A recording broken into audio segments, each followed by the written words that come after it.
The eyes are still looking away.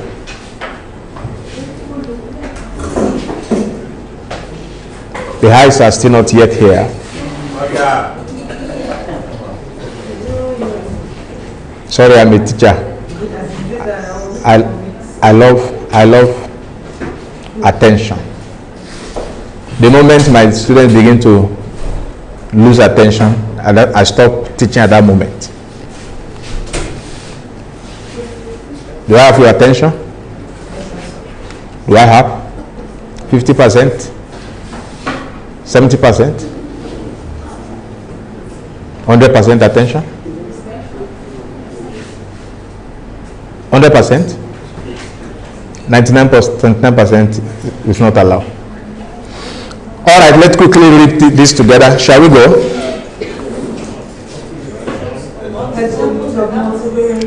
Yeah. Yes. Multiple regression, binary logistic regression, multinomial logistic regression, survival analysis, log linear analysis, factor analysis, discriminant analysis, multivariate analysis of variance, multivariate analysis of covariance, probability regression, beta coefficient from OLS regression. You don't see etc. there. Kill am back again.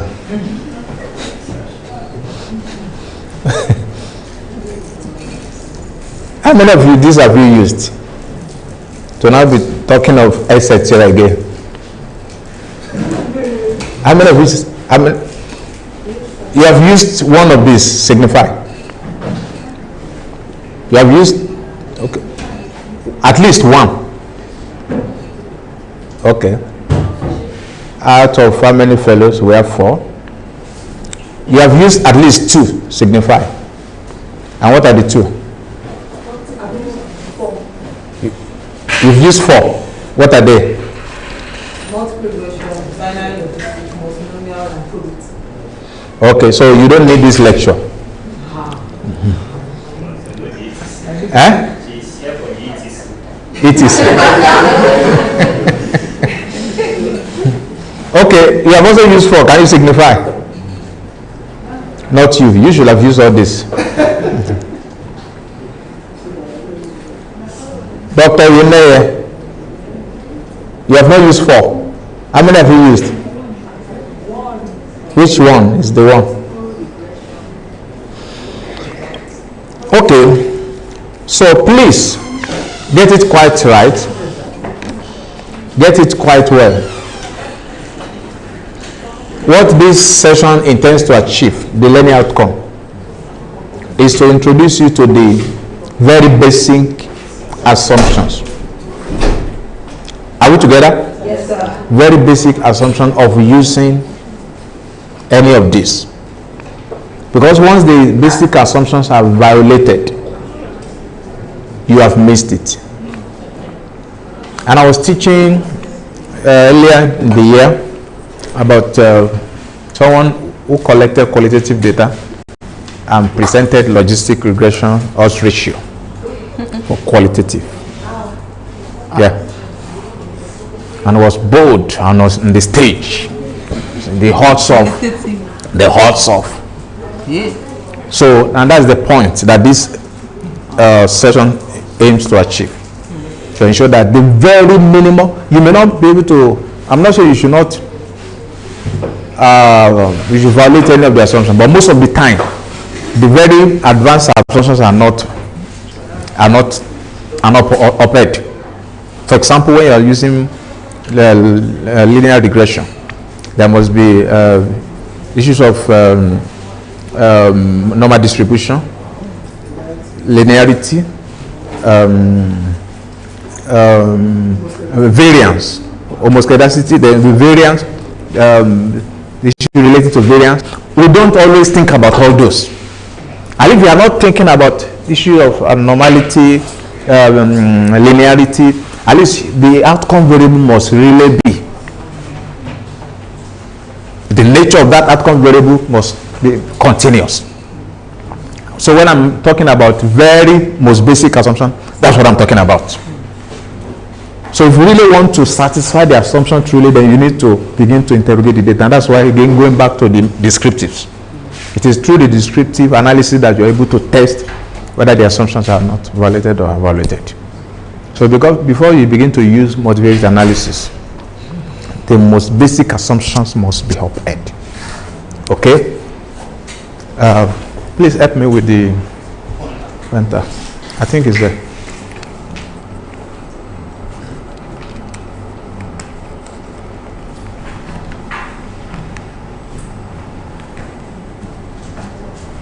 So we had this session 1 in the morning.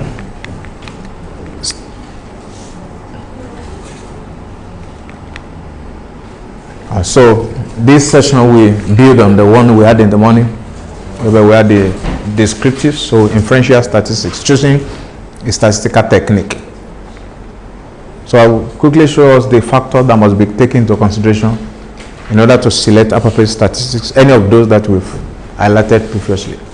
There are basically 3 key points and issues. Number 1 is the number of variables that you intend to test. How many variables are you interested in analyzing? If it is 1 variable, you're talking of univariates rather. If it is 2 variables, you're talking of bivariate, or in other words, bivariable. If it is more than 2 variables, you're talking of multi or multi-variables, more than 2.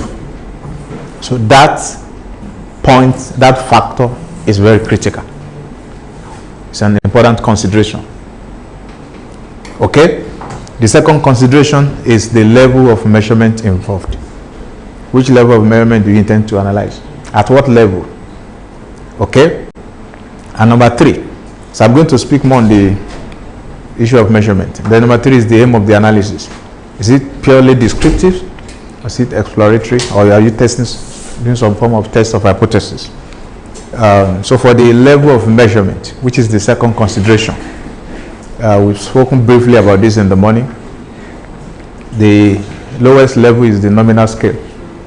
The example we gave here in the morning simply categorizes variables according to qualitative label without any order or hierarchy, nor do they convey any numerical value. And we gave the example of religion, example of sex, male and female, example of color, and what have you. So if your nominal scale, if your scale is at nominal level, it determines the type of statistical technique that you use. And then ordinal scale categorizes variable into a label, groups that have an order or hierarchy. So for that second level, ordering them makes sense. You can say that somebody has low income, somebody has medium, maybe that's how you categorize in your questionnaire: low income, medium income, high income, or painful, severely painful, more severely painful, most severely painful. Then ordering makes sense. So you are analyzing at the ordinal level, ordinal scale. Then interval with a numerical scale, then labels and others variables with a known evenly spaced interval. Example is temperature. So the difference between interval and ratio is that one has true 0, the other does not. So ratio scale is exactly the same as the interval with one key difference. It has a true 0, e.g. weight in kilogram. You can have kilogram that is exactly 0, and you can have somebody said you can also have income that is truly 0. I think income can be 0, truly 0. For unemployed. If you are not employed, or salary advance. Can even get to negative, right? So if something weighs 0 kilogram, it truly weighs nothing compared to temperature interval, where a value of 0 degree doesn't mean there's no temperature, isn't it? That if you say temperature is 0, it does not mean that there is no temperature. If zero income is zero, it truly means there is no income. But you can't say there is no temperature because it's zero. Actually, that zero means something else. So these are the levels of scale. So you can see ratios seems to satisfy everything, and that is why if you are collecting primary data, it's always better to design your questionnaire mostly at the level of ratio, because if you design at the level of ratio, you can always modify it to any other level. Okay, but if you only start at nominal, then you cannot move from nominal to ratio, because you've already restricted yourself. Professors, I would say, colleagues, many colleagues in the sciences will do, is it convenience or what do they do, sir? Prof? Convenience, sir. Convenience. Why do I need to be asking for how old are you? Let me just categorize 15 to 20, 21 to 30. You've already categorized, you've already destroyed that data even before collecting the data, because it's already in category. You cannot move it from that level to 0, 1, 2, 3, 4, 5, and so on. It's rather better to start from 0, 1, 2, 3. And if I then need to, for example, what is the age category for this project? You've forgotten? 15 to 29. I thought you were here yesterday when Professor Fatusi was presenting. We didn't understand. Maybe to bring people in for this program. No. That's what you're asking. The age category for this project. This project is about youth. Sparkle is about youth. Youth is about sparkle. It's 15 to 20. So if you are interested in 15 to 29, if you have started off with 0, 1, 2, 3, blah, blah, blah, then you can easily cut 15 to 29. Rather than starting with 15 to 29 and then you are not able to do other things. For example, let me make it clear. You are not strictly bound to concentrate on 15 to 29. And I'll tell you the reason. For example, if your study is about Nigeria, maybe, but if you are doing multi-country study, you will find it very hard to sell that paper, to get that paper published, because the international definition of youth is 15 to 24 by many international organizations. So you will find, because our Nigerian youth policy describes it or defines it as 15 to 29. Now you want to compare orange and apple. These things the two of them are not comparable. So if you want to bring in Kenya, you want to bring in South Africa, you want to bring in maybe 24 South African countries, you can't use 15 to 29 because you will find it very hard to sell. If I should be your reviewer, I will tell you that you are only comparing orange and mango. Now, there's a basis already for international comparison, 15 to 25. Are you with me? So that's the point I'm trying to make, that even though the focus of this in line with the policy is 15 to, but if you are going to be doing international comparison, then you have gone beyond Nigeria. Okay? So, I mean, good enough is that the data you're going to be using, whether mix or NDHS or whatever, that collected data that are very robust in terms of level of measurement. For example, I just mentioned age. It already started off from a ratio or interval level. Okay. So I'm going to be asking you questions here. What are the considerations that you must put in place for you to choose a particular statistical analysis? Number one, level of measurement. Number two, number of variables involved. Number three, the type of analysis you want to do, whether descriptive or exploratory for testing hypothesis relationship. We've spoken about this earlier. This is just a repetition. So that second measurement, the second consideration, the kind of analysis, the variables involved, which is bivariate. If you are considering two nominal variables, then you can think of chi-square. So we'll be talking about that more in more details.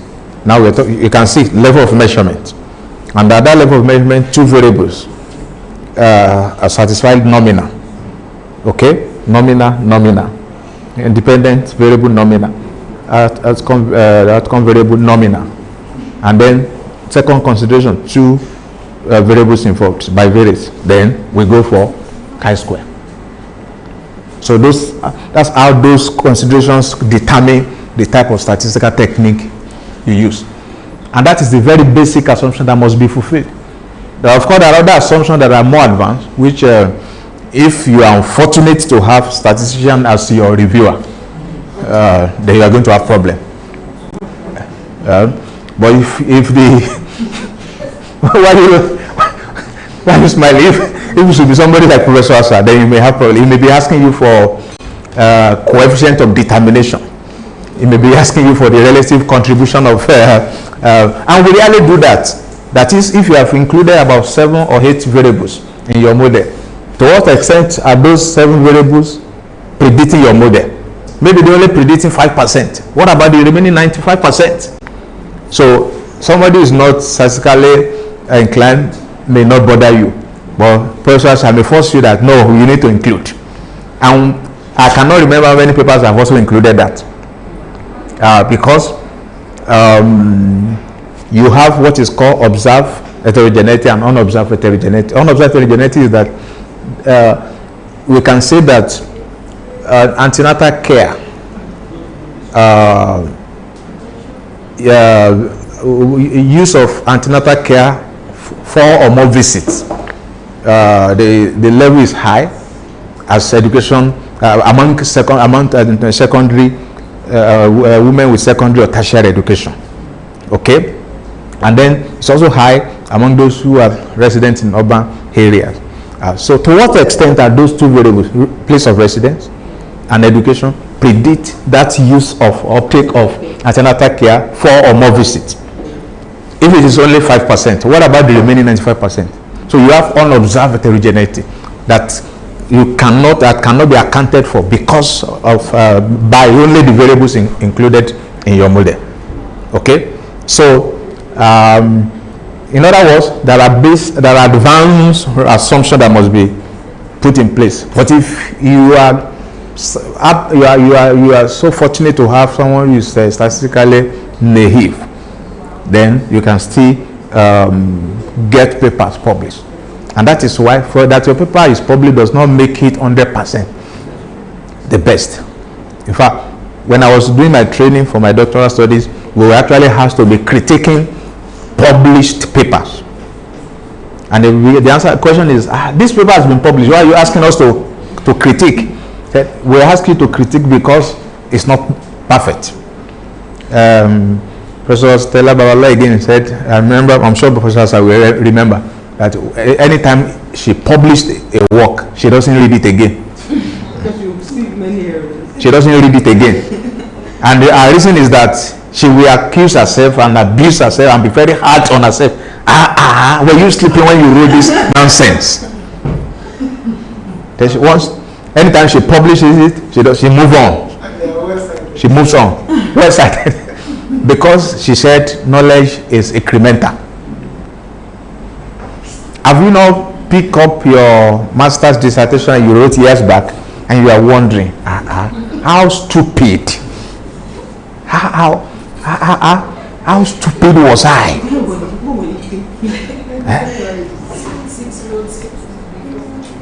Even 6 months away, not to not talk of 10 years back. Okay, so essentially basic assumptions as what I'm talking about here. At least before the paper can really skate through, those basic assumptions needs to be well satisfied. Okay.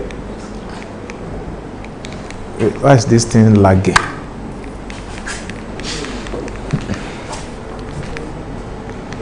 Okay. So there are more than 2 variables. They're talking of multivariate or multivariable analysis. Then you are fitting a model.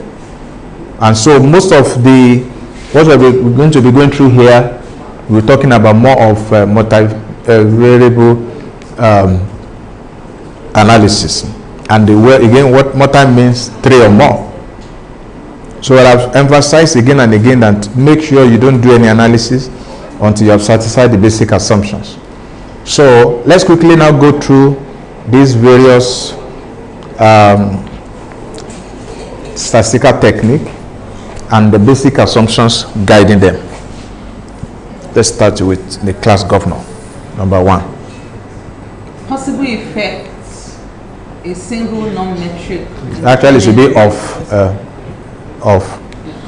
Possible effect of a single non-metric independent variable factor on a metric dependent variable. You will use one-way analysis of variance. So by non-metric we mean that is not number. By metric we mean the dependent variable that is in form of number. Is that clear?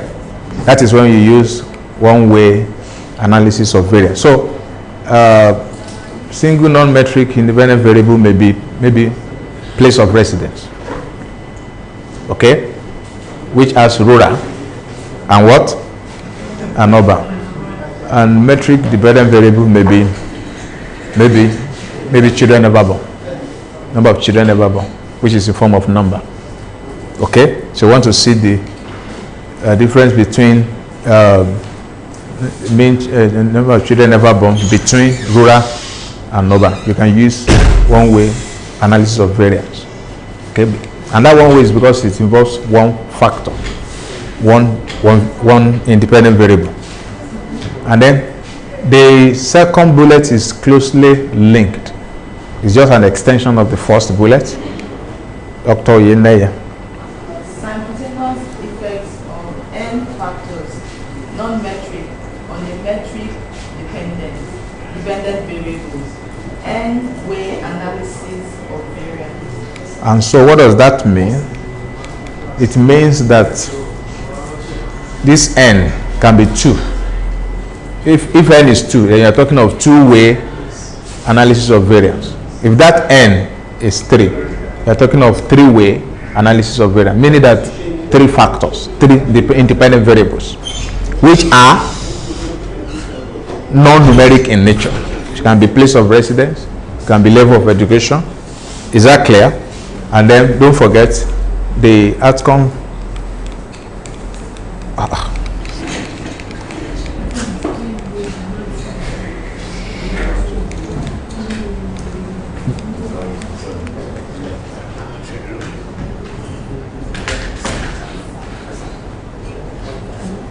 So just check it, maybe it's battery. So so don't forget the dependent variable must be numeric in nature. Okay? Are we together? Dr. UI. Dr. Tomiwa. Possible effects of both metric and non-metric independent variables on single metric dependent variables. Yes? It doesn't sync. I can see your face. What's the difference between analysis of variance and analysis of covariance? I think one is for Don't think, see. normal. One is for normal. Okay, single. Possible effect of the single metric. Okay, so both metric and non-metric. Exactly. You can Abulu Mala. Do you understand Abulu Mala? You are not a Yoruba speaking person. Abulu Mala, you combine both number and categorical variable in the same analysis as independent variable. Do you get it now? See, metric, non-metric. Is that not Abulu Mala? That's they call Adalu. And if you go to buy Adalu, whatever you find there, you must be satisfied. Because in Adalu, you can see beans, you can see oil, you can see onion, you can even see the hair on the head of a human being. because the owners call it Adalu.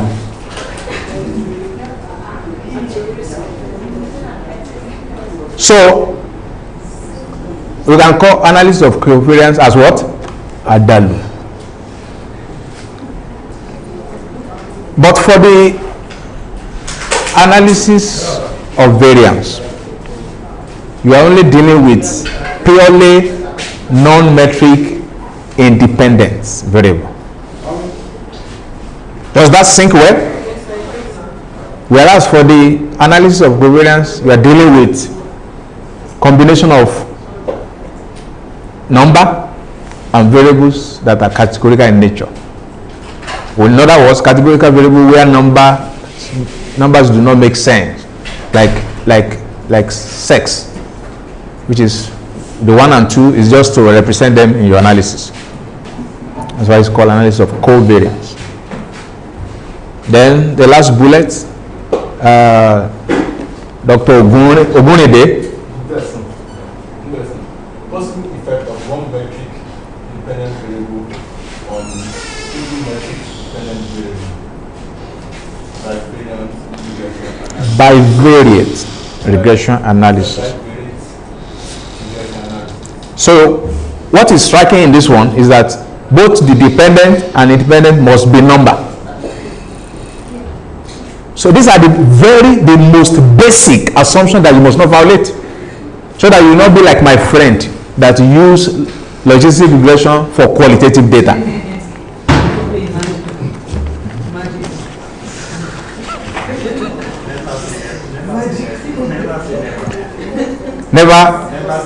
Never say never. Anything is possible.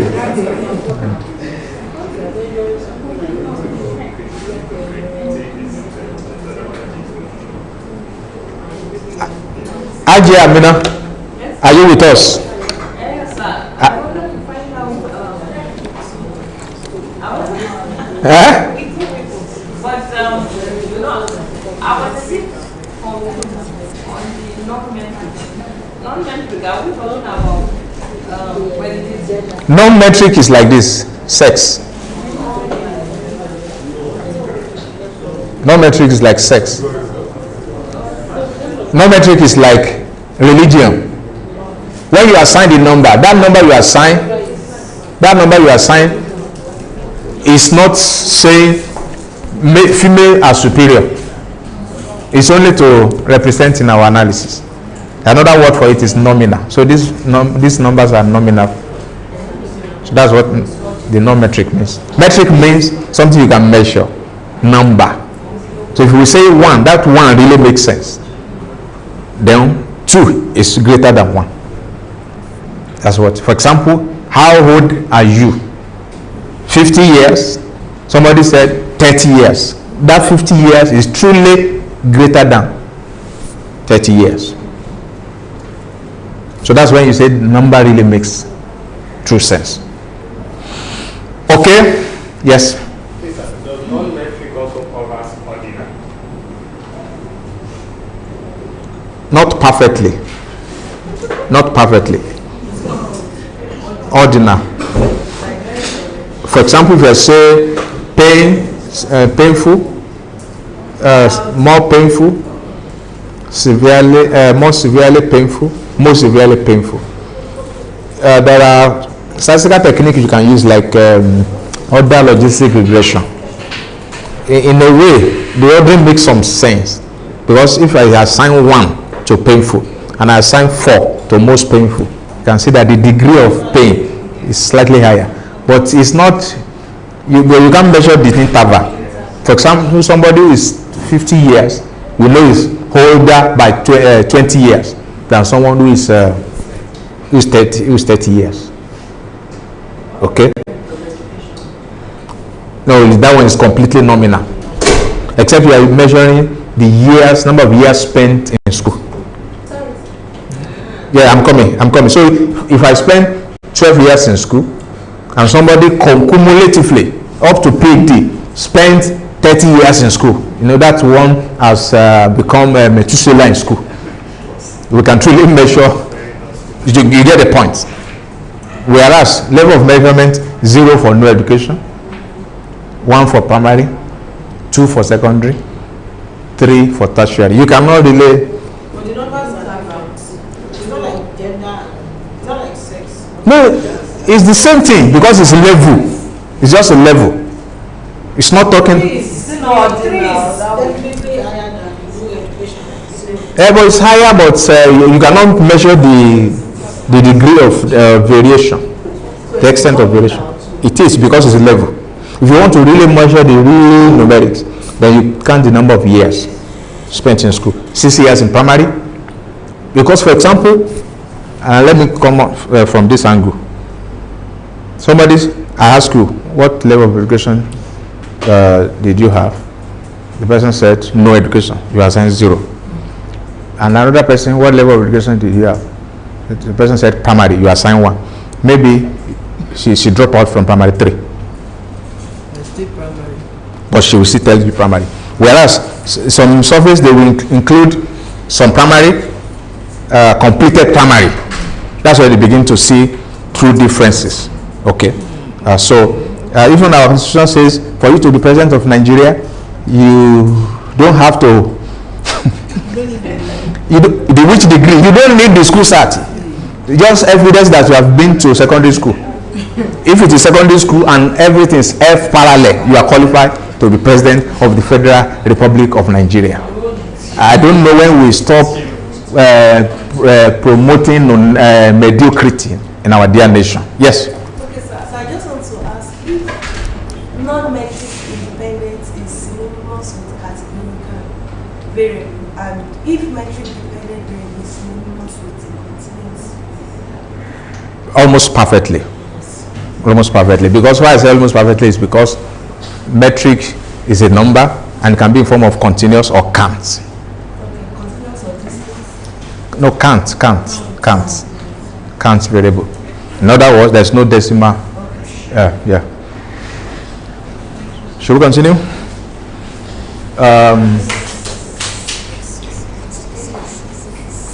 Is she sinking? Yes. Okay. Doctor, who is doctor next? Who has not, who took the last slide, the last bullet? Dr. Adeoye now.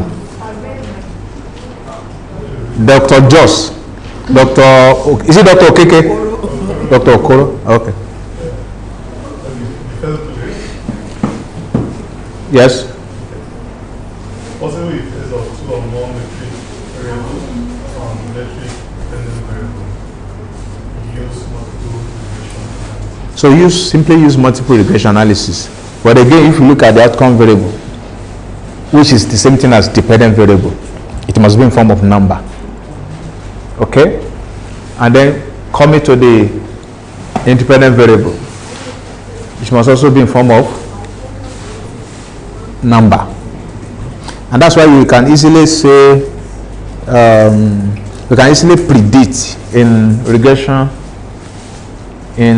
analysis, you can easily predict that an increase in one unit increase in 1 leads to corresponding increase, blah blah blah, to this extent in order, because they are both number. So one increase, in other words, one increase in one unit increase in age, maybe from 12 years to 13 years, will lead to so number of children that the woman will give birth to. You can predict because they are both number. So, and that makes perfect sense in terms of the modeling that you are doing. And you do that a lot in economics, isn't it?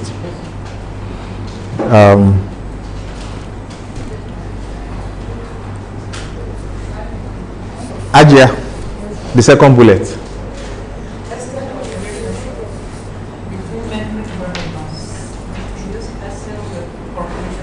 So passing correlation coefficient. We are looking at the extent of relationship. No, association. Yeah. Association, relationship. Yeah. So whether they are highly correlated or they are not. Use Pearson correlation coefficient. again, metric. Don't go and use Poisson correlation coefficient to look at the relationship between sex and religion. What do you use for that? No, I'm talking of if you are measuring a relationship.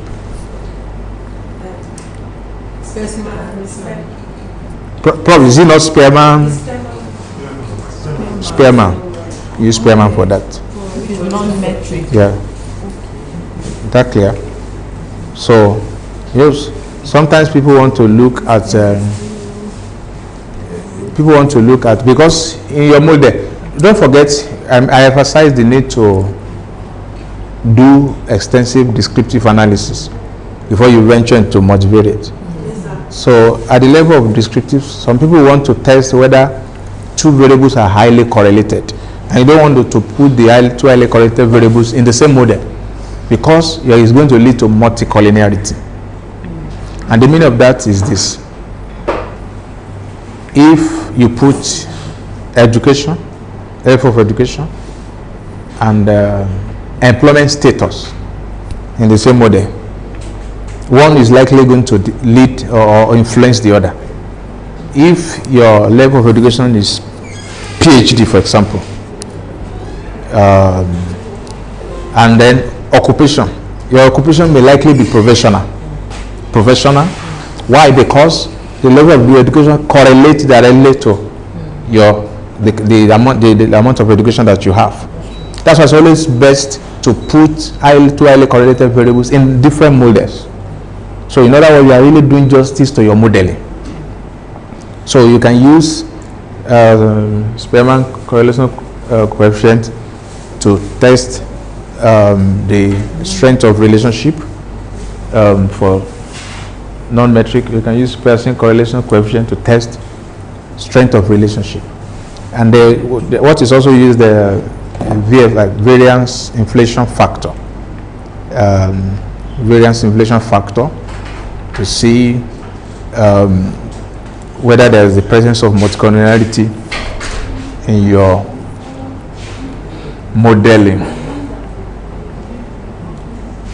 Okay. Bullet 3, Dr. Stephen.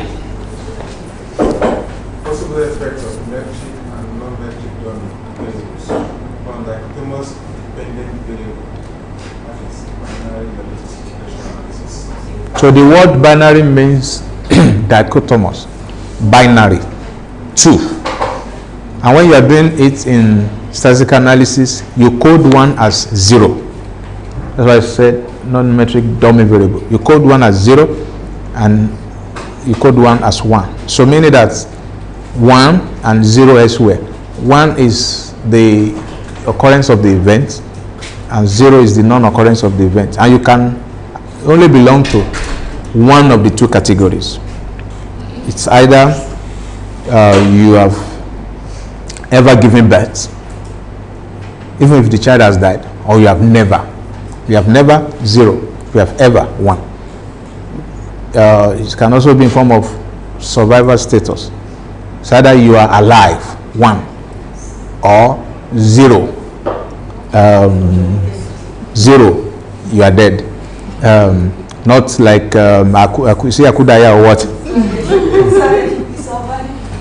I was going to Lagos one day, and we now got.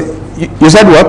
There should be survivor, like some people are not Surviving, surviving. but it's alive now. They are just struggling. You're right. So how you said? I just did. I'm alive. I just did. Nikube. Did you see that video? Nikube. So we entered through Ikorodu and the man said, see crowd in Lagos.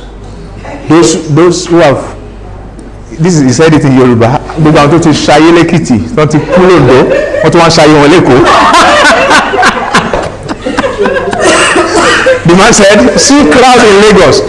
All people who have lived in Ondo, in Ekiti, and they have died. They now relocated to Lagos and started fresh life.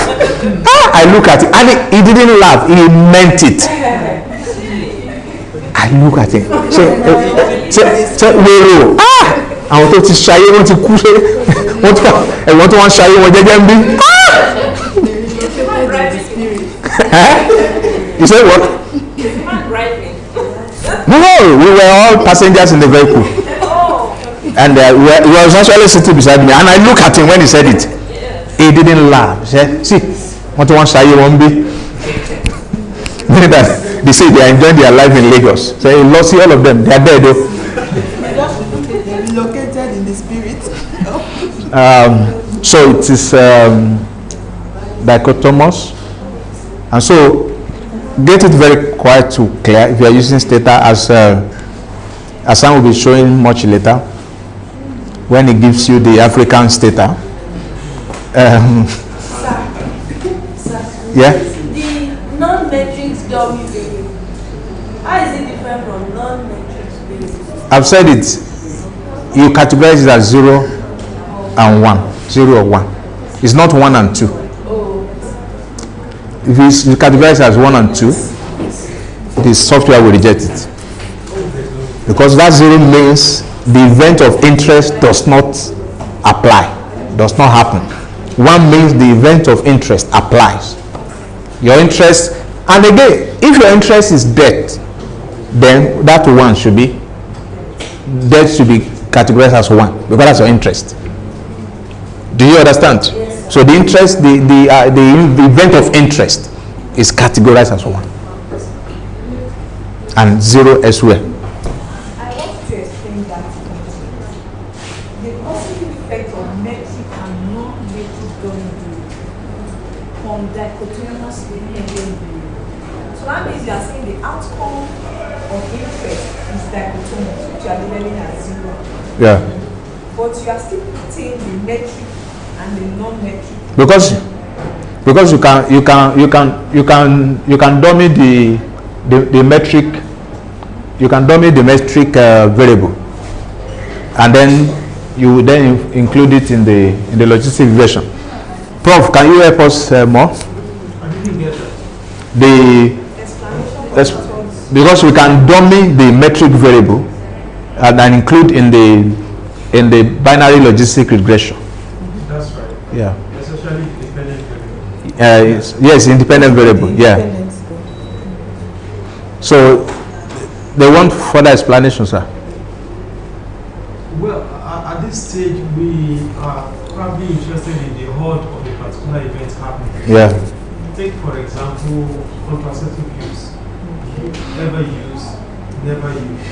Our interest is to look at what is happening between,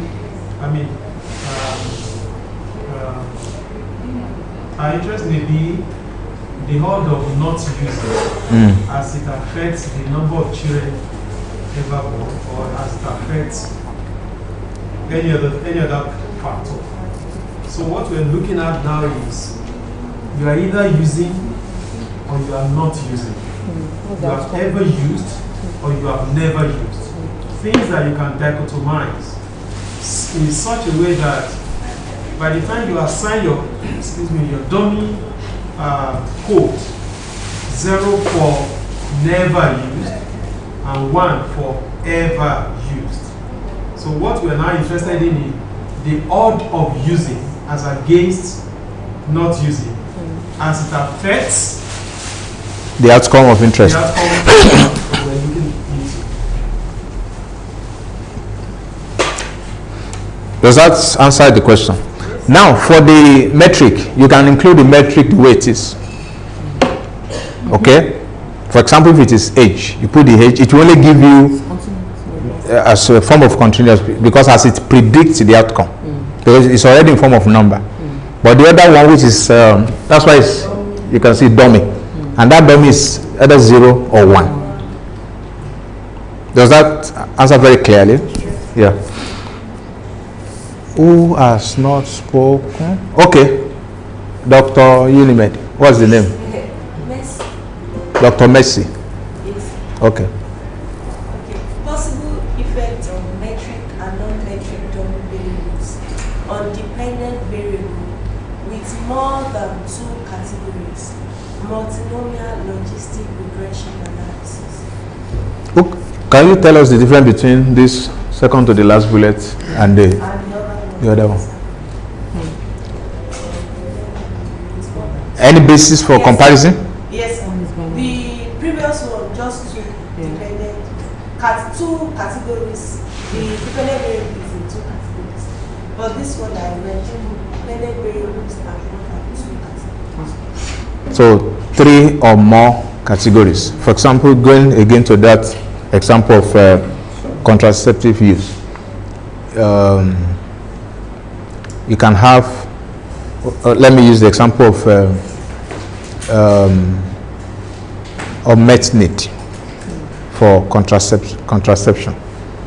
In other words, a woman who has expressed that she does not want any child, and also report that she's not doing anything to prevent pregnancy, is said to have unmet need for contraception.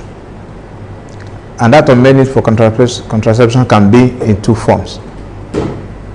Can be if a woman says, I don't want any child again in my life, and she's not using any method, the woman is said to have unmet need for limiting. She needs to limit, to put a stop, but she's not doing anything to prevent pregnancy. Unmet need for limiting. The woman said, economy is biting hard now, and my husband does not have a job now. I believe the poor man will get a job very soon, and in the next 3 years I want to have another child. So what method are you now using to prevent? She said, no, I'm not using anything. She has unmet need for spacing. So if you want to consider a appropriate statistical technique to use, if you interrogate unmet need, maybe unmet need among young people, I'm already giving somebody a topic, provided it has not been sufficiently addressed.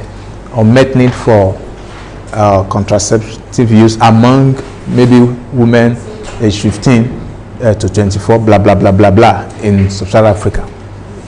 The appropriate statistical technique to use will be multinomial logistic regression. One category is met need. Do you want any child, any more child? I don't want. What method are you using? Male condom. That is met need. Okay. Which method are you using? Injectable. That is met need. So met need. Then another category is unmet need for spacing. Another category is unmet need for limiting. So if you put those in your model, it will show clearly how the interaction, how the results look like. But if you model them together and use binary logistics, you'll be missing important information. So that is the difference between those two. Is that very clear? Yes, sir. All right. The last bullet. You help us. Possible association between two categorical variables. So that one is very straightforward. Independent categorical, outcome variable categorical. In other words, non-metric. Both of them non-metric. Irrespective of, like, can we have more than one independent, more than one dependent? For chi-square, the answer is no, except you are doing you are using bisorting. If you bisort, you may want to bisort, and that bisort will give you, for example, if you have rural, a place of residence, rural, urban, and within rural and urban, you now want to do relationship between sex and maybe level of education. So it will put particular thing under urban and separately under rural. So it is still categorical, but you only bisort. In other words, you are doing it instead of doing it separately. Controlling for. Instead of, if you don't know statistical technique, the syntax to use in Stata or whatever, some people will do it manually. But you can buy sort and control for. Yeah. Okay? Yes? If you are Sit down. use any of these statistical tools, do you state the objectives, specific objectives? Hypothesis. Is it the same? Because I've seen situation where they say that okay, association between, and some will use relationship between, and some of them may be making use of correlation when they talk about relationship between and association, and some will negate it that it's going to be association. So I just think that Relationship and association is the same thing. Same thing. It's just a matter of semantic. so the way we state their hypothesis is If you are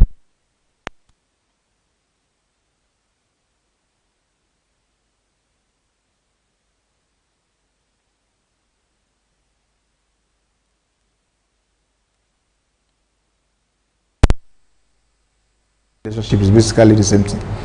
But if you are using longitudinal data, then you can know that you can determine whether chicken comes before the eggs or eggs comes before chicken.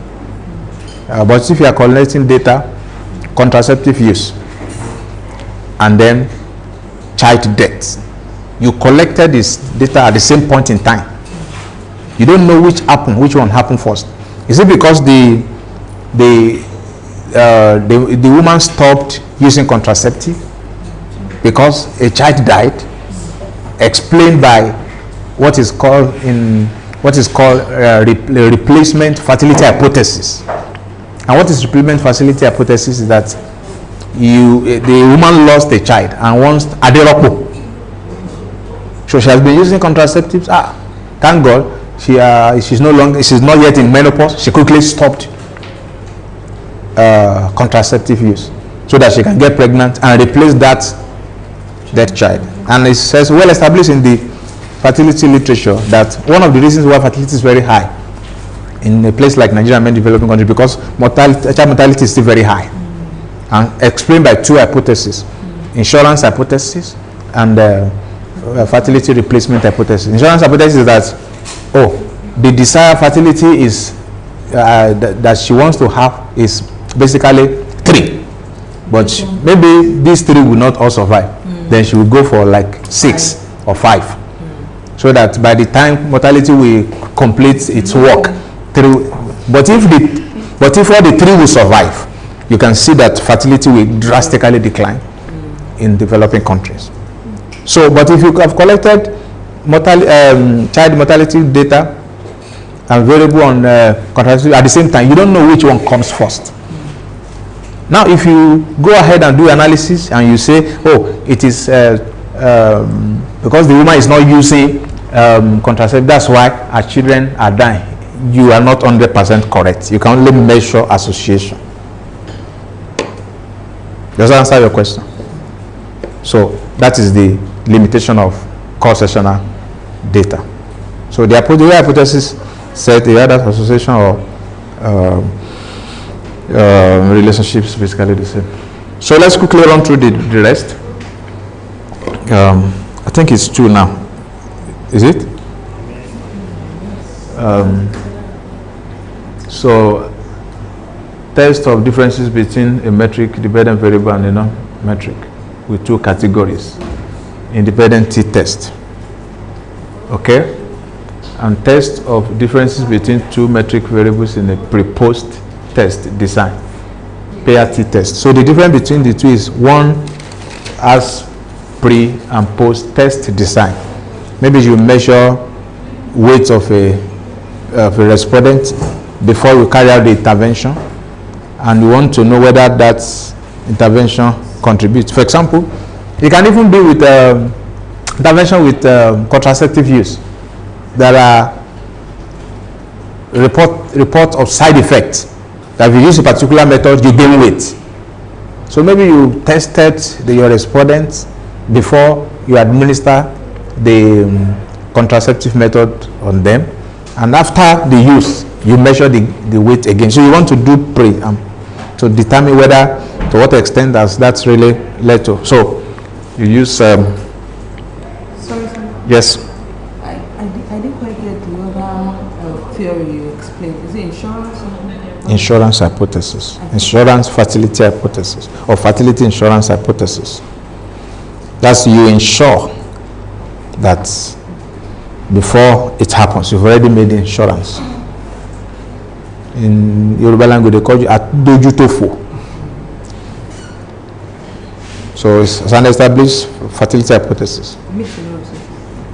It makes a lot of sense. And it makes sense in the context Nigeria. No, not just Nigeria. It's a global fertility hypothesis. They are the replacement. That's why you have Aderopo, Oluropo. Then Yoruba land, Alaja Amina, Aderopo means a child has died and the one quickly gave back to another one to replace the dead one.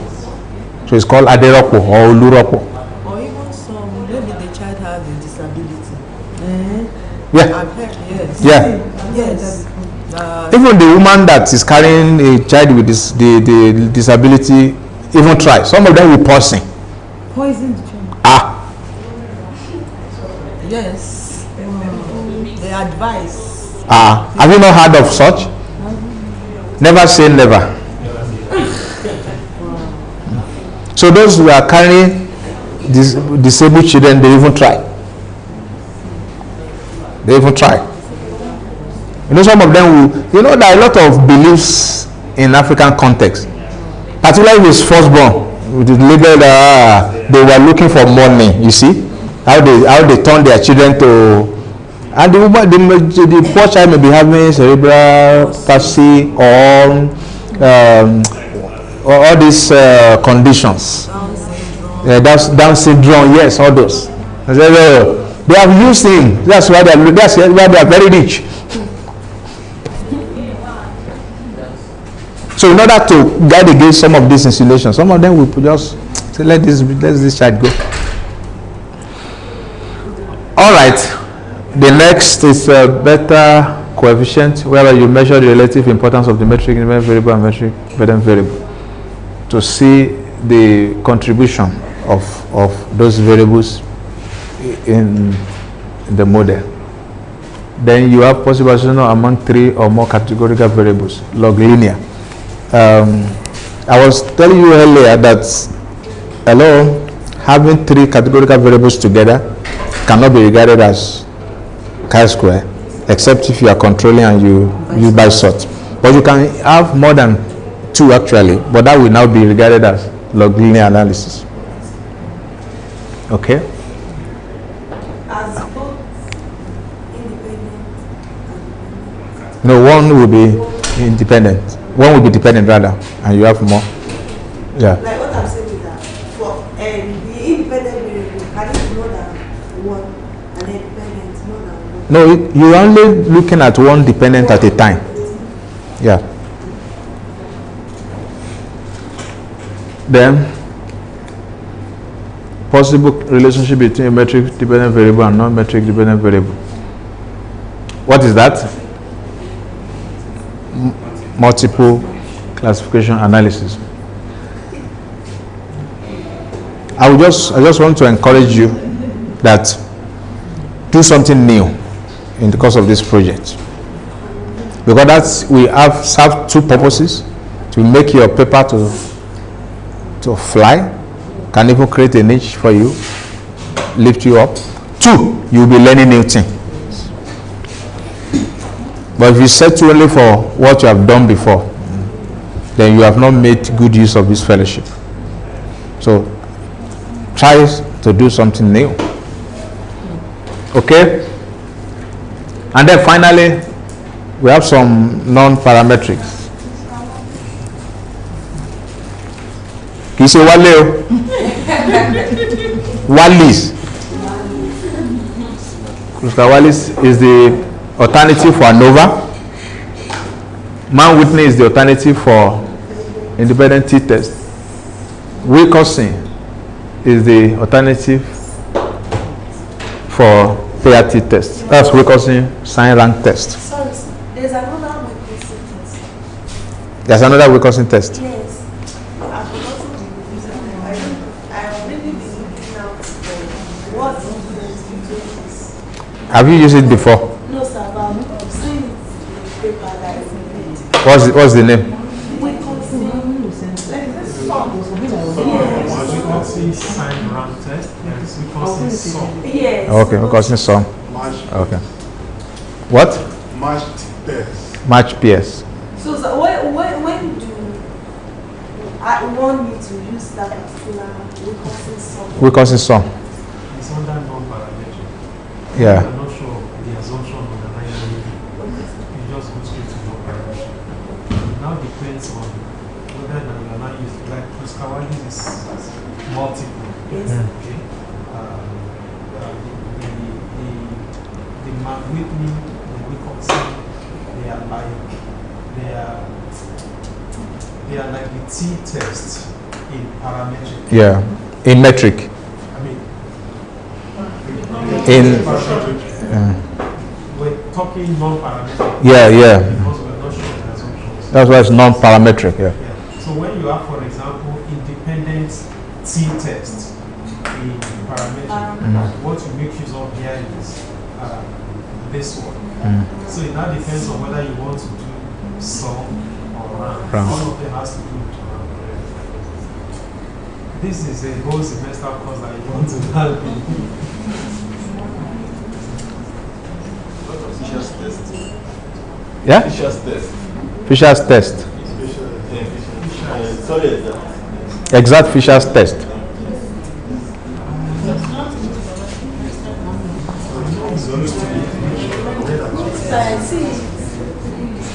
I think exact Fisher's test can be used if you have if you have so many zero. Yeah, more than 20%. Yeah. Less than 5. Yeah. If your observations are very small. Yeah.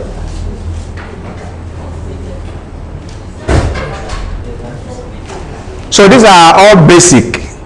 Hello? What we have, the very basic that must be satisfied. You know, I've told you, you can get away with advanced assumptions if the person reviewing your manuscript is not statistically inclined. But even if it's not statistically inclined, if it's somebody who is well published, he will know these basics. So they will look out for these basics. So make sure you satisfy these basics. That's the point I've just tried to make. That's the end of this. Thank you very much. We got the resources sent to us. Thank you very much, sir. Just an observation on the link you sent to us for the submission of notice that it's not sponsored. So they have changed this year. I don't know, maybe because I also read it. I said travel grants. I didn't even want to send to you when I saw it. Because it's all like them. PA. What is wrong with them this year? If it is Trump, we say because it's Trump. So, sorry about that. Because I thought to give to the United States was also like PA. They were even looking for me. They bought the ticket. They didn't send the ticket by email. They sent it by prayer. They were calling me all around. How can we locate you to deliver your ticket? And I got the visa. And when we got there, they also paid $1 cash. Now there are many people.